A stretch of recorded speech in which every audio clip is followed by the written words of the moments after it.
ভাই আপনার কি মোবাইল লাগবে? ভাই আমার তো একটা বাটন মোবাইল লাগবে, আইফোন ইউজ করি তো, চার্জ তেমন একটা থাকে না। আপনি আমারে বাটন মোবাইল দেন তো একটা। আচ্ছা দাঁড়ান দিচ্ছি।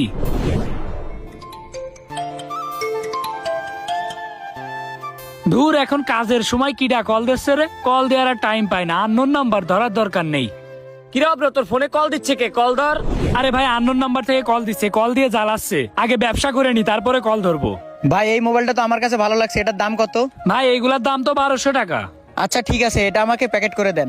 আচ্ছা একটু দাঁড়ান, আপনার মোবাইলটা আমি ভালো করে প্যাকিং করে দিচ্ছি। নেন ভাই। ভালো থাকবেন। ঠিক আছে, মেজাজটাই খারাপ হয়ে যায় তখন থেকে কল দিয়ে যাচ্ছে। হ্যালো, কি হয়েছে? এত কল দিতে হচ্ছে কেন? কিরে অব্র, কার সাথে এত বাজে ব্যবহার করতেছিস? আরে ভাই থাম তো, তুই জ্বালাই বাঁচতেছি না। হ্যাঁ কি হয়েছে ভাই বলেন। ভাই আপনি অব্র না? আপনি তো লটারিতে 15 লক্ষ টাকা জিতেছেন। লটারি জিতেছি মানে?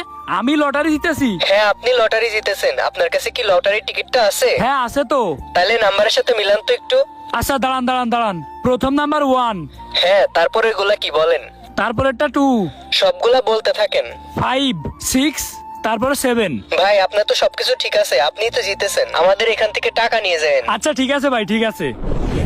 এই রফিকুল বন্ধু, কি হয়েছে জানিস? কি হয়েছে? বন্ধু তোর কাছে বলতেছি, তুই আমার অনেক কাছের বন্ধু, এই জন্যই। তুই যেন আবার কাউরে বলিস নে। আরে না, বলবো না। কি হয়েছে এইটা বলবি তো? বন্ধু আমি না লটারিতে 15 লক্ষ টাকা জিতেছি। কি বলিস? 15 লক্ষ টাকা? সত্যি নাকি ভুয়া? আরে সত্যি, কিছুদিন আগে আমি 100 টাকাতে একটা লটারি টিকিট কাটছিলাম, সেইটাতে বেঁধেছে বুঝছিস, আমি প্রথম পুরস্কার পাচ্ছি। কি বলিস? এত টাকা? ওরে আল্লাহ, আমার সাথে কাজ করে এতগুলো টাকা লটারিতে পেয়ে যাচ্ছে। না, এর তো কিছু একটা করতে হবে। কি হয়েছে বন্ধু, কি ভাবতেছিস? আরে না, কিছু না, ভাবতেছি টাকা নিয়ে আসতে যাবি কখন? আজকে বিকেল বেলায় চল যাই, আমি আর তুই একসাথে যাব। কাউরে জন্য বলিস না, হ্যাঁ? কাউরে যদি বলে দিস তাহলে কিন্তু ডাকাতি হইতে পারে, তুই যেন আবার কাউরে বলিস না। আরে বন্ধু, তুই কোনো টেনশনই করিস না, আমি কাউরে বলবো না। বিকেলে শুধু তুই আর আমি যাব টাকা আনতে। আচ্ছা বন্ধু ঠিক আছে, তাইলে আমি এখন বাসার দিকে যাচ্ছি, তুই বিকালে আমার সাথে দেখা করিস। বিকালে একসাথে দুইজন যাবো টাকা আনতে, হ্যাঁ? ঠিক আছে, তাইলে তুই যা, আমি দোকানে আসছি। এই শোন, তোদের যে জন্য ডাকলাম, বড় একটা দান আছে, ওইটা মারতে হবে। কি দান রে? আর এবারটা আমাদের দোকানে যে অব্র আছে না, ওই তো লটারিতে 15 লক্ষ টাকা পাইছে। কি বলিস? 15 লক্ষ টাকা? তাহলে তো মিস করা যাবে না। আর এবারটা হয়, এইটাই তো বলতেছি। আজকে বিকালে ওরে নিয়া আমি এই রাস্তা দিয়ে টাকা আনতে যাব, তখন তোরা এই জায়গায় থাকবি, ওরে মাইরে ধরে টাকা নিয়ে যাব আমরা। আচ্ছা তাহলে ওই কথাই থাকলো, তুই নিয়ে আস ওরে, তারপর আমরা দেখতেছি। আরে হ্যাঁ, চল এখন বাসার দিকে যাই। বন্ধু এই টাকাগুলা পেয়ে আমার না অনেক খুশি খুশি লাগতেছে বুঝছিস, কারণ এই টাকাগুলা দিয়ে আমি আমার অনেক স্বপ্ন পূরণ করব। এই ভাই, গাড়িটা একটু সাইড করেন তো, একটু তাড়াতাড়ি সাইড করেন, একটু কাজ আছে। বন্ধু আমি একটু মাইনাস করে আসি, আর টাকাগুলো একটু সেইভে রাখ। আচ্ছা ঠিক আছে। ভাই এতগুলো টাকা আপনি কি করবেন? আসলে এই টাকাগুলো আমি লটারিতে জিতছি। শুধু এই টাকাগুলো না, এর ভিতরেও অনেক টাকা আছে। টোটাল আমি 15 লাখ টাকা জিতছি বুঝছেন। আসলে নিজের কাছে অনেক ভাল লাগতেছে, এই টাকাগুলা দিয়ে আমি অনেক কিছু করব, আমার অনেক স্বপ্ন।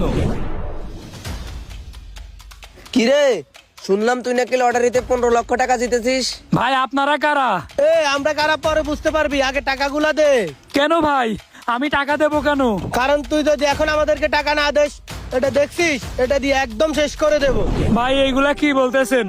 না ভাই এরকম কইরেন না ভাই, এই টাকাগুলো আমার অনেক শখের, এই টাকাগুলা দিয়ে আমার অনেক কিছু করা লাগবে ভাই, আমারে ছাড়িয়ে দেন, এরকম কইরেন না ভাই। তুই গাড়ি থেকে নাম তো, বের হ, দে টাকাগুলো দে। না ভাই দেখেন, টাকাগুলা নিয়েন না ভাই। ভাই ওরে কিন্তু এখন আমি এটা দিয়ে বাইরে শেষ করে দেবো। আরে না থাম, ও তো টাকা দিবে, ও টাকা না দিয়া যাবে কই? এই দে টাকা দে। চলেন। আল্লাহ আমার কি ক্ষতি হইলো ভাই, এদের কি আপনি চেনেন? না ভাই, ওদেরকে তো আমি চিনি না। আল্লাহ রফিকুল কই গেল? আমার সব টাকা নিয়ে চলে গেল। আল্লাহ এখন আমার কি হবে? ওই রফিকুল কই গেলি বন্ধু? এই কিরে, তোরা নাম সুস্কা, চল তাড়াতাড়ি বাসায় যাইতে হবে। এই বন্ধু আমার অনেক বড় ক্ষতি হয়ে গেছে রে। কি হয়েছে? আরে কারা যেন এসে আমার কাছ থেকে টাকাগুলো ডাকাতি করে নিয়ে গেছে। এই কি বলিস? টাকা ডাকাতি হয়েছে মানে? কারা ডাকাতি করলো? সেটা তো আমি জানি না, আমার এতগুলো টাকা শেষ হয়ে গেল রে বন্ধু, তুই প্লিজ কিছু একটা কর। আহারে, তোর এতগুলো টাকা নিয়ে চলে গেল বন্ধু, কি আর করার? এরা মানুষের জাত মানুষ না, এরা কখনোই মানুষের কষ্ট বুঝে না। বন্ধু এখন আমার কি হবে? এই টাকাগুলো আমি ফেরত পাবো কি করে? বন্ধু যেহেতু টাকাটা নিয়ে চলে গেছে, এখন তার কিছু করার নাই, তারপর চেষ্টা করবো তোর টাকাটা ফিরিয়ে এনে দেওয়ার জন্য। এখন চল বন্ধু, বাসার দিকে যাই। টাকার লোভ কিন্তু অনেক বড় একটি জিনিস। এটির কারণে বন্ধু বলেন, ভাই বলেন, আর যেই সম্পর্কের কথাই বলেন না কেন, সব সম্পর্কই যেন পর হয়ে যায়।